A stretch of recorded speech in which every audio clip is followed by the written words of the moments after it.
the more I think about it, the more comfortable I am that we have approved the right budget. But I think when I look back at the last 4 years, how constrained property tax increases were, not even matching to inflation and population growth. So we needed to catch up, and we ended up at a rate that is comparable to other municipalities.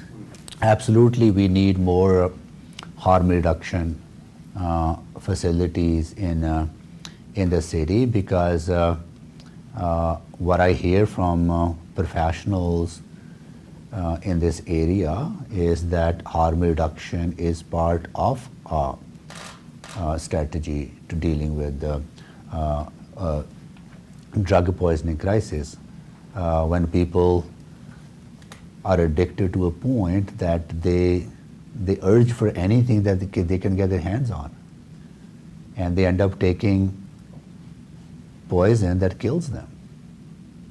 And if they can be in a setting where they can have access to safe supply of pharmaceutical options, right? Or they can be provided a site where they can consume in a safe way and supervised way. That stabilizes people. And through that stabilization, they might be able to think about their life and be supported to deal with the trauma or other mental health issues that might be bothering them. Forced recovery doesn't work. Forced recovery doesn't work. I know friends who abuse substances, and we have tried to help them. In one case, and actually a few cases, they've been through forced recovery, but they come out and lapse back into the same situation that they are. Right? I went to Egypt to take part in the climate conference. I actually left that place optimistic. I think the role of municipalities in fighting climate change is underestimated. Where are the emissions? They are in urban centers. We own buildings. We design communities.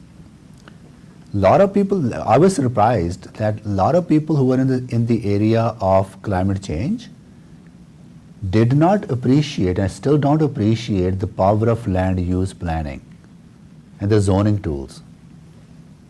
People were surprised to know that as a city, we are focused on 50% infill, that we're using zoning tools to make our community sustainable. Right?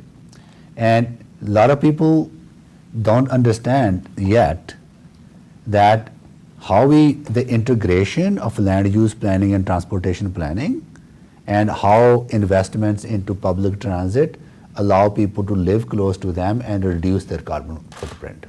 Right? This is the most frustrating thing that I have felt over the year, being in this position, where I feel that as mayor, I have very few tools to fix this problem. Because it is a P3 project, there's a very direct accountability on the part of the contractor to city council. And city administration is working hard to support Transit so they can fix these defects as quickly, as effectively, and safely, and build them to the standard that we expect them to. Through that review, I think we need to seriously look at how we undertake all these large projects, and what are the best practices, and what are the accountability mechanisms that we need to build in order to hold the contractors accountable and provide more transparency to citizens. We are elected to, I was not elected to keep the status quo.